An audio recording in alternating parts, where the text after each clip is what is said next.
Hi, இன்னைக்கு ரொம்ப டேஸ்டியான எல்லாருக்கும் ரொம்ப பிடிச்சமான சூப்பரான ரெசிபி தான் பார்க்க போகிறோம். Sweet potato stuffed parotta. வாங்க எப்படி செய்யலான்னு பார்க்கலாம்.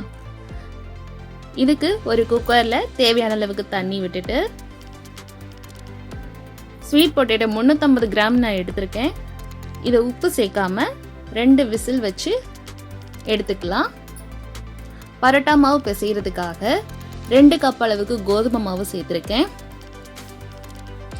மாவுக்கு தேவையான அளவுக்கு 1 டேபிள் ஸ்பூன் உப்பு சேர்த்துக்கலாம்.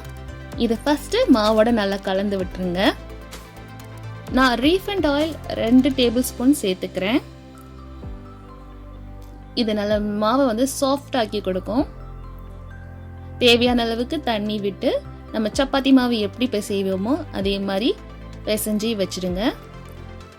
பிசைஞ்சதும் லாஸ்ட்டாக 2 டேபிள் ஸ்பூன் எண்ணெய் விட்டு இந்த மாவு காயாமல் இருக்கிறதுக்காக எல்லா பக்கமும் தடவி வச்சுட்டு ஒரு மூடி போட்டு ஓரமாக எடுத்து வச்சிருங்க.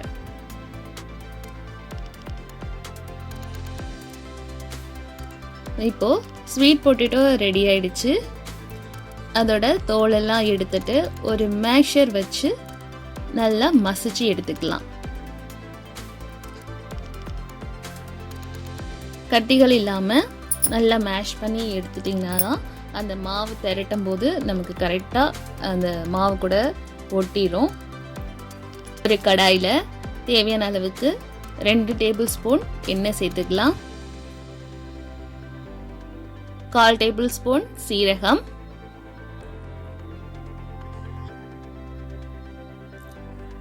நான் ஃப்ளேவருக்காக இஞ்சி, பூண்டு, பச்சை மிளகாய், இங்கே குழந்தைங்க இருக்காங்கன்னா பச்சை மிளகாய் ஆட் பண்ண வேண்டாம். நான் இஞ்சியை நல்லா நசுக்கி சேர்த்துக்கிறேன். பூண்டு, பச்சை மிளகாய் இது எல்லாமே நல்லா வதக்கி விட்டுருக்கிறேன். நல்லா வதக்கி விட்டுட்டு நான் பெரிய வெங்காயம் தான் எடுத்திருக்கேன். பெரிய வெங்காயம் சேர்த்துக்கலாம்.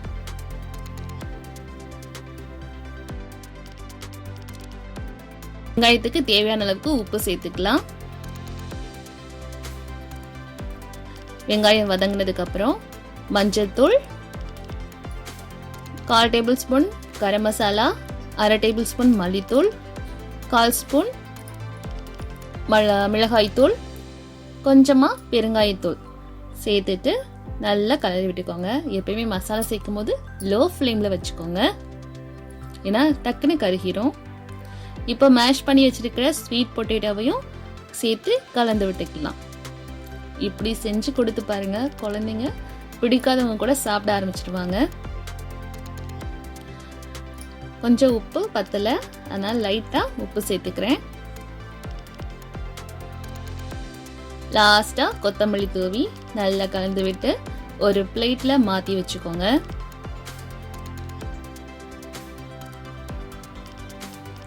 இதை நல்லா கை வச்சு நல்லா உருண்டையாக எடுத்து வச்சுக்கோங்க.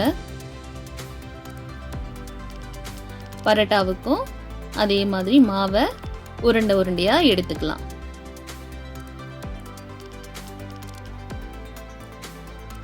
இப்போ சப்பாத்தி தேய்க்கிற கல் எடுத்துக்கோங்க.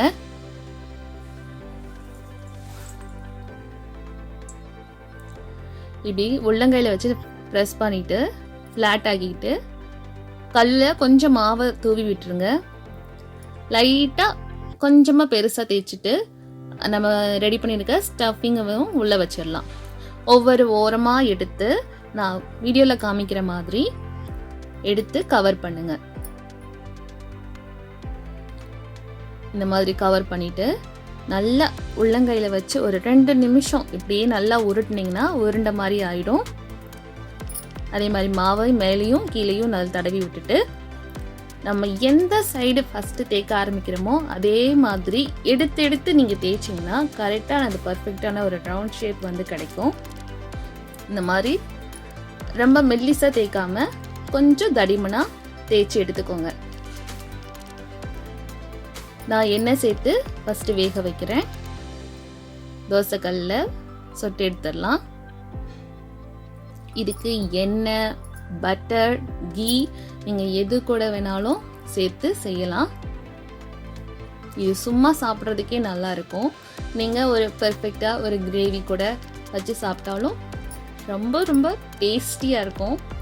ட்ரை பண்ணி பாருங்கள். நான் இன்னைக்கு பட்டர் கூட தான் சாப்பிட போகிறேன். எல்லாரும் விரும்பி சாப்பிட்டாங்க. இது நல்ல ஒரு ஃபில்லிங் கொடுக்கும். 1-2 சாப்பிட்டாலே போதும், வயிறு நல்லா ஃபுல்லாகிடும். நீங்களும் உங்கள் வீட்டில் ட்ரை பண்ணி பார்த்துட்டு எப்படி இருக்குன்னு சொல்லுங்கள். இந்த வீடியோ பிடிச்சிருந்தா லைக் பண்ணுங்கள், ஷேர் பண்ணுங்கள். தேங்க்ஸ் ஃபார் வாட்சிங். இன்னொரு சூப்பரான வீடியோஸில் உங்களை எல்லாரும் சந்திக்கிறேன். Bye bye.